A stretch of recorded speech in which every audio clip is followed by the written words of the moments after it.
macOS Catalina is the latest and greatest version of macOS from Apple. Here are some of the significant features of macOS Catalina. macOS Catalina is currently on beta, so there are a whole lot of issues which is to be expected since it is not stable yet, and the stable version will be coming this fall. So if you are having just one MacBook, I advise you not to install this as your daily driver. macOS Catalina supports devices from 2012 and later. So if your Mac is from 2011, you are out of luck. And for users having the 2012 MacBooks or 2012 Mac devices, this will probably be the last version of macOS. Here are some of the significant updates from macOS Catalina. The biggest change is iTunes is dead. Yes, iTunes is dead. Instead of iTunes, there are three different apps. One is the podcasts, Apple TV, and Apple Music. iTunes is still showing up for me because I recently upgraded and I did not do a fresh install, but it doesn't lead me anywhere. For Windows users, however, iTunes will still be alive. Podcasts.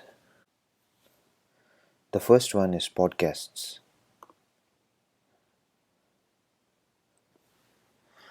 Podcast syncs with all the shows that you have been listening to on your other iDevices like the iPad and the iPhone. It offers the same functionality and features, and they will be synced across your devices. So here you have the option of syncing your subscriptions across devices. You have the options of listen now, browse, where you can browse across hundreds and thousands of podcasts. Here you have the top charts, which lets you see the top shows and the episodes. The second one is Apple TV.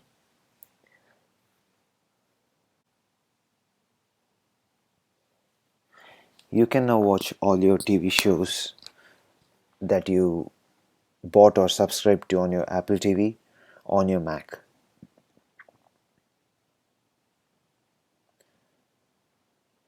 They will all be synced across devices and you can pick up where you left off. So Apple TV has the Watch Now tab, the movies, the TV shows, and a tab for the kids, and the library tab. And completing the lineup is music.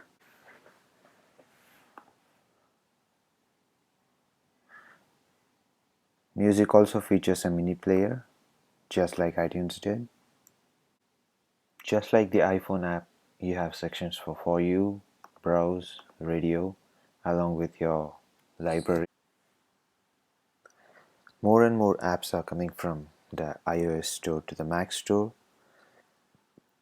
that help in continuity. You can listen to music, or you can listen to a song or watch a movie on one of your iDevices and pick it on your Mac from wherever you left off, or vice versa. With iTunes No More, to back up your iPhone or iPad, all you need to do is just plug into your Mac and open the Finder, and you can see the iPhone showing up on the Finder. The functionality is pretty much the same. Reminders is another of the apps to get a completely new makeover.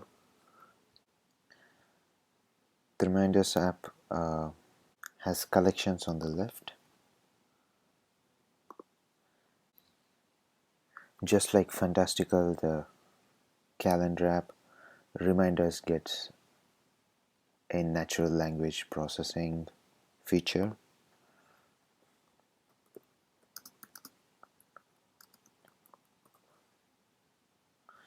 And you can set reminders easily just by typing in plain English. You can also add a location. Notes now has a thumbnail view. It reminds you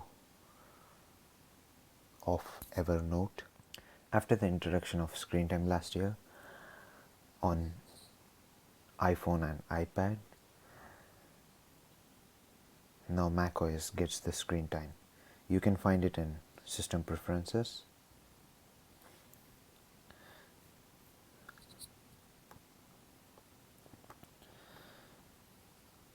The OS is still buggy as I'm not able to resize the windows. The screen time is split between app usage time by categories. It shows you which apps you have been using a lot and which categories they fall in. You have the count of notifications that you got in the day. I'm not really sure how pickup works here because it seems to be blatantly ported from the iOS devices, because you hardly ever lock a Mac, which is not the case with the phones. So I'm guessing that this pickup will either be renamed or removed in the near future. There's a downtime, and the same features from macOS are here for app limits, which applications is always allowed. You can restrict it here for everyone or for some specific people on the user list. There is also the option to limit communication between everyone and a certain contacts during the downtime and the allowed screen time. Content and privacy restrictions can be set for apps, the store, and the content, and other granular changes like volume limit, do not disturb while driving, and passcode changes. This screen time can be shared across devices, which means if you use the Mac for 2 minutes and if you use the iPhone for 6 minutes, it will be calculated as a total of 8 minutes, or you can have it individually for each of your devices.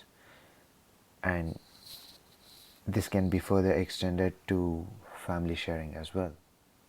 There is a nice little addition in the control center itself, which is Apple account and family sharing.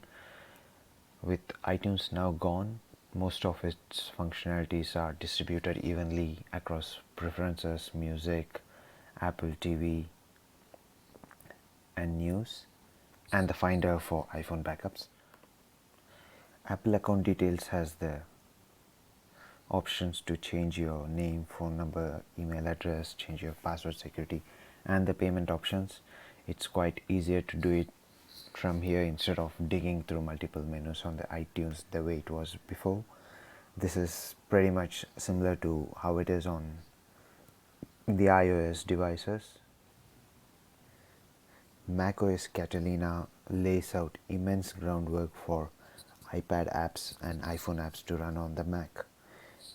Hence, expect the Mac App Store to be full with the immense number of apps that you usually find on the iOS App Store. Your MacBook can now use the iPad as an external display, and you can work on your iPad and control the display on your Mac, and the other way around. You can also use the Apple Pencil to work on apps on your iPad and see the changes on Mac, which is quite handy for all the creative people and graphic designers out there.